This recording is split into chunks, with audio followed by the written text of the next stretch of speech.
자, 그 다음에 이제 명상이라고 하는 것이, 불교의 수행이라고 하는 것이 우리가 수행을 깊게 하면은 더 많이 수용하게 됩니다. 많은 일들을 받아들일 수 있는 마음의 그릇이 넓어진다 그래요.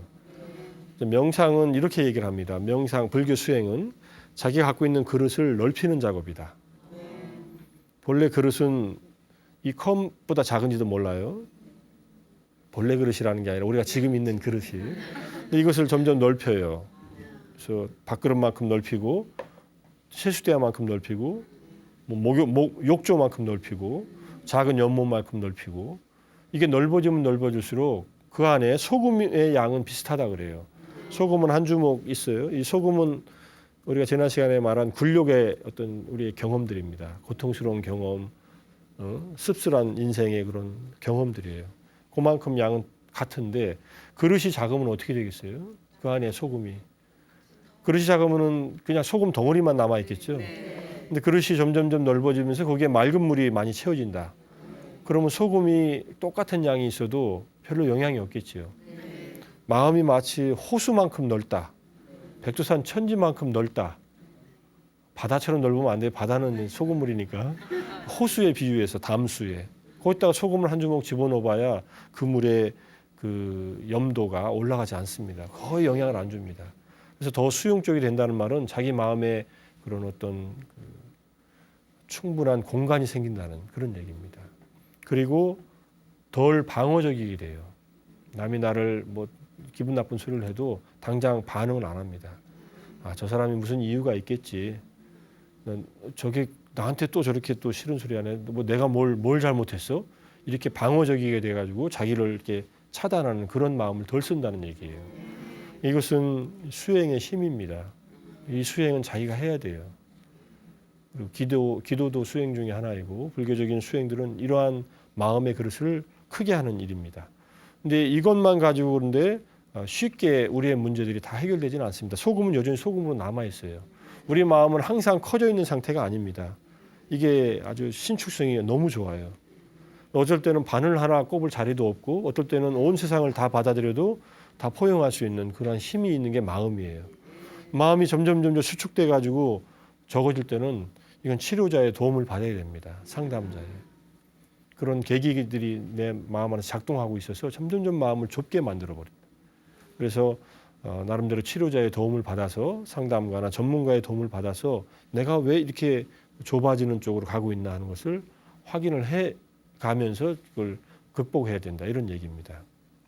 잘못하면은 이런 마음이 점점 좁아질 때, 옹색해질 때 도움을 안 받으면은 손을 댈 수 없을 만큼 아무도 그 마음을 조절해 줄 수 없을 만큼 점점 힘들어집니다.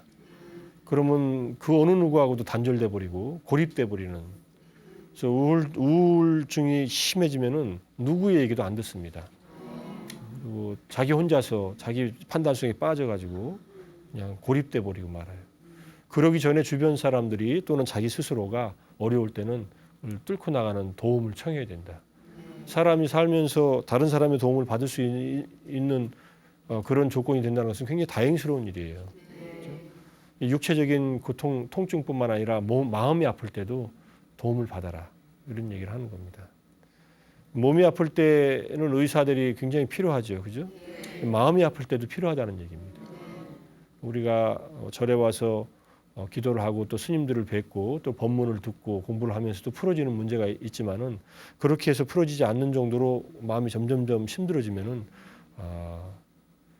뭐 몇 번 만날지 모르지만 일단은 상담을 신청해서 상담을 시도하는 것도 도움이 많이 됩니다. 그래서 특히 감정 문제가 많이 일어날 때는 명상이 도움이 일시적으로 됐다가 다시 감정이 계속 올라오는 경우가 많습니다. 과거에 일으킨 생각들도 감정하고 이게 결합되어 있거든요.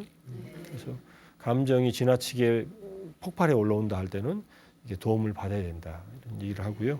그게 이제 명상과 심리치료가 서로 도와줘야 되는 관계가 있다는 얘기를 하면서 이 앱스타인 이분이 하신 말씀입니다. 그리고 명상이 성공적인 심리치료 상담에 도움이 되지만은 명상만으로 치료를 할 수는 없다. 그러니까 내가 지금 마음이 괴로워요. 어떤 인간하고 개인 관계로 굉장히 괴로워요. 그래서 명상으로 풀어야지 하고서 명상하고 앉아 있는 것만으로 그게 다 풀어지지 않는다는 얘기예요. 어느 정도 도움은 됩니다. 힘을 갖출 수 있고. 근데 그 사람하고 또 마주치면요. 어느 정도 처음에는 괜찮다가 점점점 또 빠져들게 돼요. 그럴 때는 상대방에게 대하는 태도부터 또는 상대방하고 내가 관계하는 방식부터 또는 내 안에 있는 그 응어리지는 어떤 그런 감정부터 천천히 발견하면서 녹여내 가면서 이제 처리를 해야 그게 처리가 될 때가 있습니다.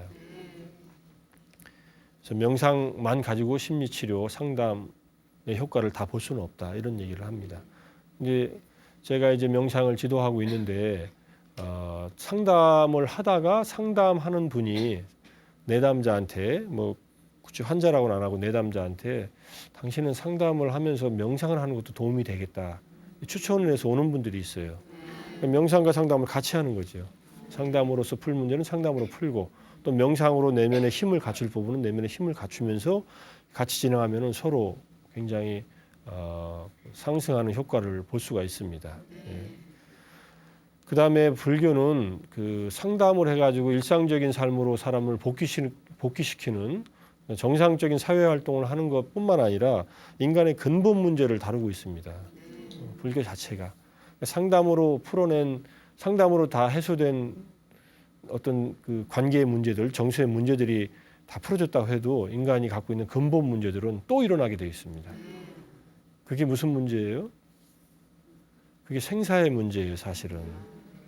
그 문제는 상담이 해결해 주지 못합니다. 상담가들도 걸려있는 문제이기도 하고, 그리고 그것은 불교 수행을 통해서 무아의 어떤 진리를 체득할 때 우리가 스스로 해결할 수 있는, 무아라고 하는 것은 쉬운 가르침은 아니지만은 고정된 나라는 것이 이 몸과 마음에서는 없다는 것을 스스로 깊이 있는 수행을 통해서 체험할 때에 풀어질 수 있는 그런 근본 문제들이 있다 이런 얘기입니다. 그래서 그런 근본 문제들에 대한 공부를 불교 내에서 더욱더 깊이 해야 되고 상담하는 사람들도 그런 문제에 대한 관심을 갖고서 자기 문제도 풀어낼 수 있는 그런 힘을 길러야 된다 이렇게 얘기를 합니다.